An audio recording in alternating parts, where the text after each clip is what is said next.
Hi, I'm Alan Smith. Life can get a little hectic. I know you know what I'm talking about. But you know what I do? I try to find some time to spend, well, in my happy place, which happens to be the garden.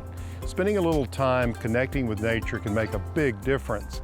You know, you don't have to have a crazy life to really enjoy the sensory experience and the tranquility that a garden can bring. The aroma of flowers, seeing that beautiful blue sky, the taste of fresh produce right off the vine, the sound of bees buzzing at their work, or your favorite songbird. All of these and more come together to make a garden a truly an amazing place to be. So we have to ask ourselves, do these types of experiences help us with serious diseases like Alzheimer's? Well, we checked in with doctors, therapists, and patients to find out.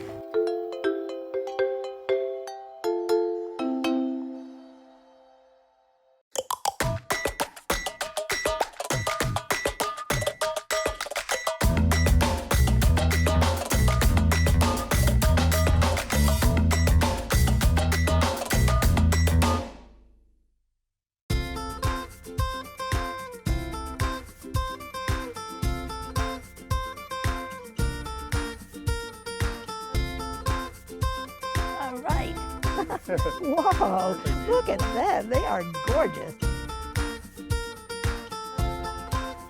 Sue, what do you think of the flavor of these? Very good. Just enough tart, but the sweet's still there. Love blueberries. Me too. You spent your life working on Alzheimer's and dementia. Let's talk about nutrition and its impact and how we can maybe avoid the onset of these tragic diseases. You know, there's not a direct correlation, as far as we know, between what you eat and whether or not you would have Alzheimer's. But there is a correlation between if you are out of shape and obese. Because then you set yourself up for other diseases that are true risk factors for the development of Alzheimer's disease. For example, like type 2 diabetes. So we have this whole generation of boomers retiring now, Sue. Is it too late for them to get started exercising or eating right? No, it's not too late. But because we don't want them to retire into Alzheimer's disease. No, and that's a don't. terrible thing. Just saw on a clip yesterday, this guy, he says, my great-grandfather lived to 118, but he said, I don't even think I'm going to make retirement. And of course, he already is starting in having some cognitive decline. Yeah. Oh my goodness, really? But one of the... Because this would be about lifestyle, so he's got the genetics. Yes. He has the genetics of his grandfather. Yes, exactly. But it's the way in which he has lived his life. Exactly. Well, he's living in a world where, I mean, in our office, our home, wherever we happen to go, all these chemicals are around us. It's a very different world than his grandfather lived in, when it was, one could argue, much more natural. Well, we have to make plans on getting outside, but most people are just living inside an office building. Yeah, we're moving there to their car, then from their car to their home. And there's already been a study done to show that even people with cognitive decline, if they get in an exercise group and start exercising, in those people, they actually can do some better. Right. And so it's not only just getting your heart rate up, but also socializing. Exactly. Yeah. And that's one of the really key things about people that already have cognitive decline, and all of us ought to take a lesson from it, is we should keep our social networks up and pay attention. That is very good advice. Yeah, right. And pay attention to family and friends, even the family that you don't agree with.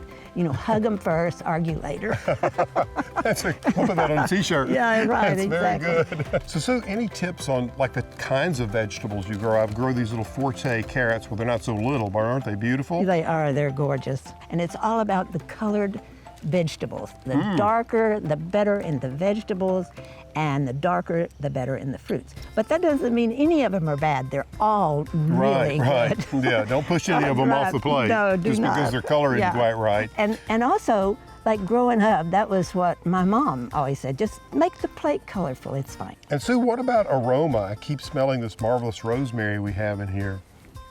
Yes, it's great.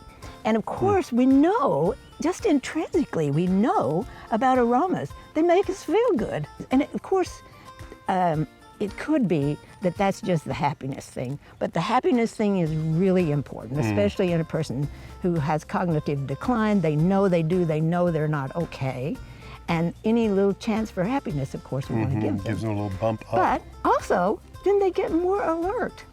And alert is part of not being cognitively depressed. Declining, Yeah. yes, very good. Exactly.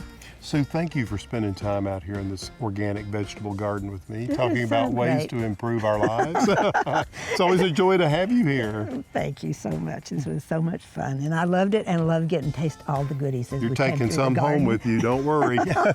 I'll be looking forward to it.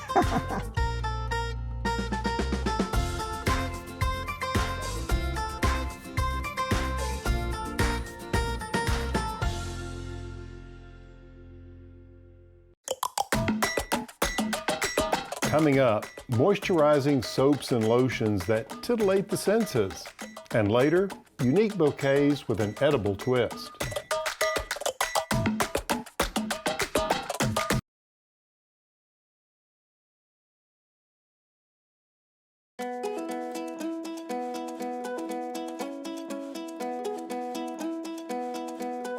Well, I'm Becky Coffey, and I'm the owner of Main Street Apothecary. And we like to use local ingredients that you find in your garden and infuse the oils with that and make some soap, great lotions, and some salves. In our soaps, we use a lot of the infused olive oils. We can use infused olive oils with lavender, and we can use the plantain, violet, and calendula. I grow those three things here.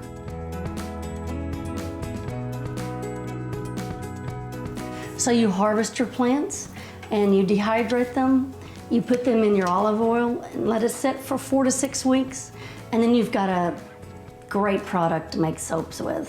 When you're making soap, you really need to pay attention to the safety of it because lye is a very volatile reaction.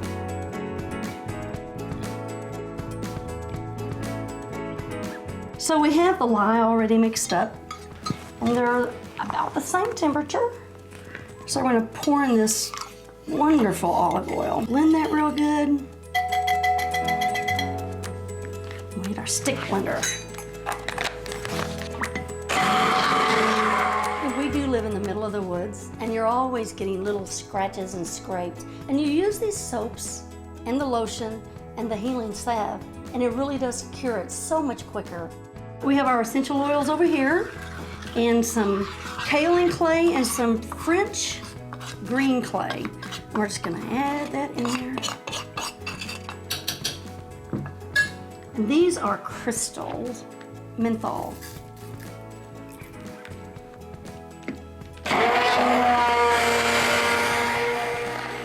We were looking at the ingredients on lotion, and the second ingredient, which means there's a lot of it in there, was liquid petroleum. So you have an oil product that you're just slathering all over your body.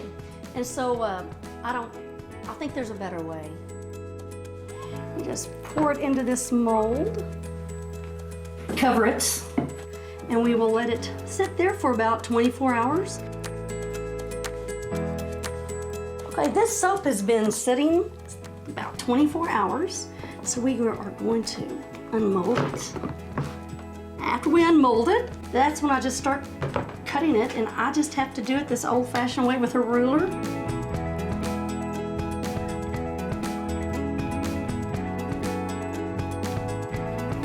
Old-timey way of doing it. That's it. Beautiful triple infused olive oil soap. So if you can be putting olive oil and coconut oil on your body instead of oil, petroleum oil, that's a good thing.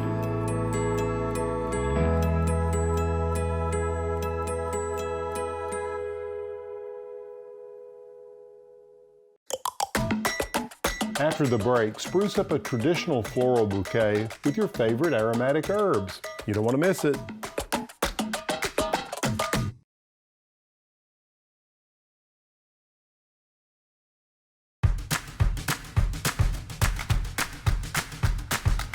Who doesn't love to receive a beautiful bouquet, particularly when it's really fragrant? I want to give you an idea of thinking outside the box with regard to bouquets by integrating lots of beautiful herbs. We're going to start by taking a piece of brown craft paper. What I'm doing here is I'm just going to cut this into a square. The size of this will depend on the size of bouquet you want to create. But I'm just taking about a 14-inch square piece of paper. And with that, I'm going to do a bouquet of herbs that I just gathered out of the garden. Taking my spiky rosemary, which is the tallest, and I'm putting it toward the back of this bouquet. Then I'm going to add some of this beautiful gray-colored sage. It's so aromatic, and I love the contrast. See, texture is so important, just as important as color, in my opinion. And then what we might do is add some of this ferny, soft, ethereal-looking dill.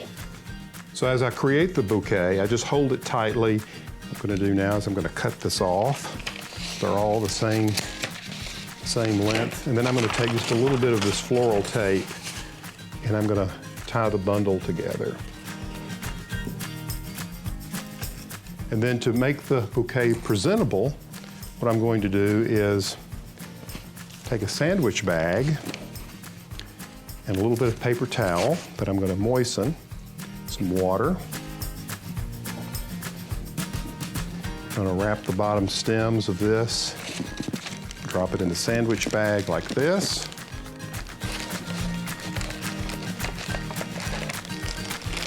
You'll have a little extra plastic with the sandwich bag, and so I'll just pull that around. And I'm going to take a piece of this jute, tie this off securely. Now with the moisture in here, the bouquet will last much longer. Okay, now let's talk about the presentation. I'm going to take the bouquet and lay it roughly the center point of this diagonal 14-inch square. I'm going to fold off the corners like this, just to give it a nicer little presentation edge. I'm going to fold it over like this and take the bottom up, pull the left side over and around like that. So you can see we have a craft paper cone for it, and now it's just a matter of tying it off with another piece of this jute twine. Now to make it even more special, you can add your favorite flowers to this bouquet. Like white tulips are a classic. They blend beautifully with the sage, the dill, the rosemary, and the thyme. And there you have it, a beautiful and fragrant bouquet. Something that's a little out of the ordinary.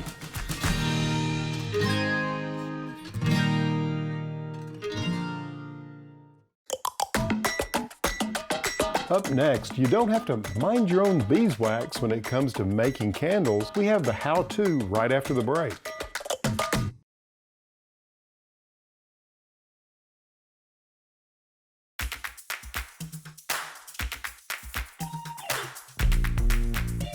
These are beeswax pellets. Beeswax is the only fuel that emits negative ions into the air, eliminating dust and pollen in the process. Using these little guys and a few other easy to find items, I'm going to show you how to make a quick and easy beeswax candle.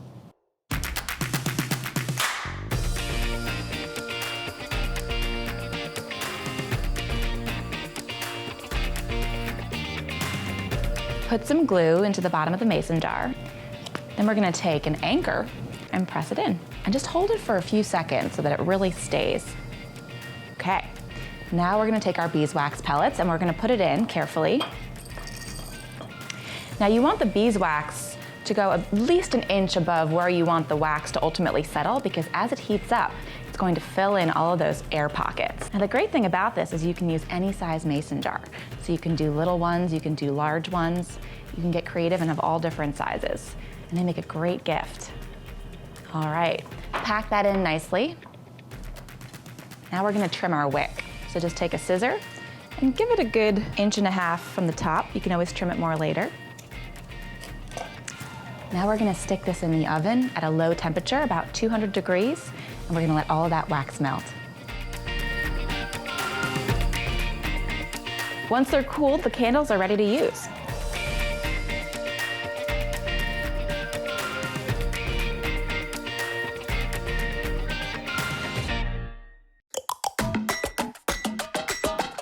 Next, I'll share with you some memory boosters from the garden, so stay with us.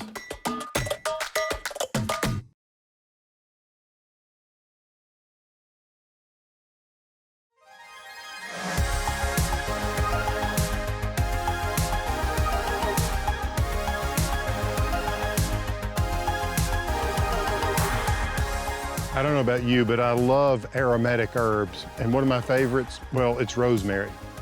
Rosemary, well, I plant a lot of it. You can see hedges of it. I plant it everywhere. I just like the fragrance, and I like the fact that it's so good in cooking, and some believe that it can actually boost your cognitive abilities. You can enhance your memory. It stimulates the brain in a way that other herbs can't. Since the early days of medicine, herbs such as rosemary, sage, and even mint have been found to be beneficial for memory and mental acuity. But it's not just herbs that provide health benefits to the body and mind. There are also several other foods that you can grow in your garden that have brain-boosting vitamins and nutrients, like, well, blueberries, for instance. Now just take a look at these. Now they're not quite ripe yet, although I wish they were. Just remember, if you grow blueberries, you need to remember that you have to have 2 different varieties at least for cross-pollination to get a fruit set like this. But blueberries, well, they're loaded with antioxidants and plenty of vitamin C. Let's go underground now and talk about one of my favorite root vegetables. Beets, well, they're dense in nutrients, including betaine, potassium, magnesium, folate, and vitamin C. And then there are those leafy greens, some of my favorites. Just look at this gorgeous red romaine. And then of course our friend the kale. You could add collards to the list and also chard. These plants are rich in vitamin K, folate, lutein, as well as beta-carotene. There's several reasons why I love growing these kinds of plants. Hey, they make your garden look great, and they make you look great when you eat them.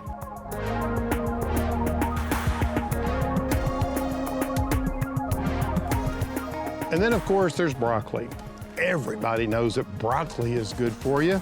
And when you grow it organically, you can eat it straight out of the garden like this. Man, this is good.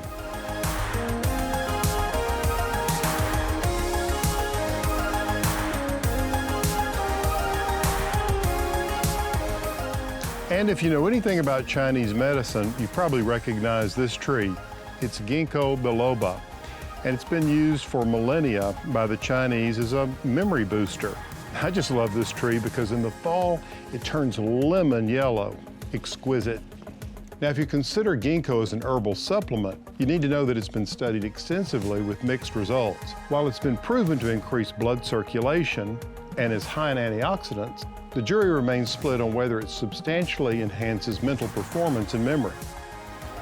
Of course, where there is conclusive evidence is eating lots of fresh vegetables and fruits. They're not only good for your mind, but they're good for your body. Like Mom always said, remember, eat your vegetables.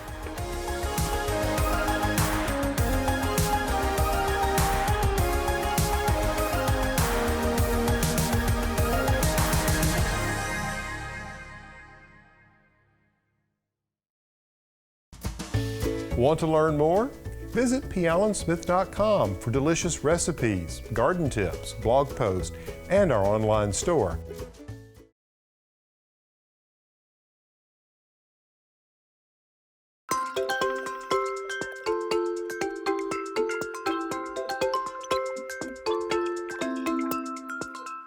Well, I think it's safe to say that the garden provides therapeutic value beyond what we can measure.